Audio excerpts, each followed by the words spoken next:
সুখবর পেলেন মেহজাবিন। শোবিজের জনপ্রিয় অভিনেত্রী মেহজাবিন চৌধুরী প্রতিনিয়ত ভিন্ন ভিন্ন চরিত্রে অভিনয় করে দর্শকদের মাঝে মুগ্ধতা ছড়িয়ে যাচ্ছেন তিনি। পর্দায় নিজের চরিত্রকে বাস্তবতার রূপে ফুটিয়ে তুলতে যেন চেষ্টার শেষ নেই তার। নাটক, টেলিফিল্ম, ওয়েব সিরিজের দুর্দান্ত পারফর্ম করা মেহজাবিন এবার বড় সুখবর পেলেন ফিল্ম ডেবিউতে।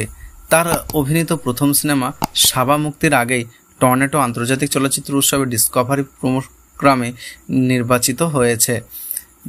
বিভিন্ন দেশের নবাগতা ও উদীয়মান পরিচালকদের প্রথম ও দ্বিতীয় পূর্ণদৈর্ঘ্য কাহিনীচিত্র স্থান পায় ডিসকভারি প্রোগ্রামে।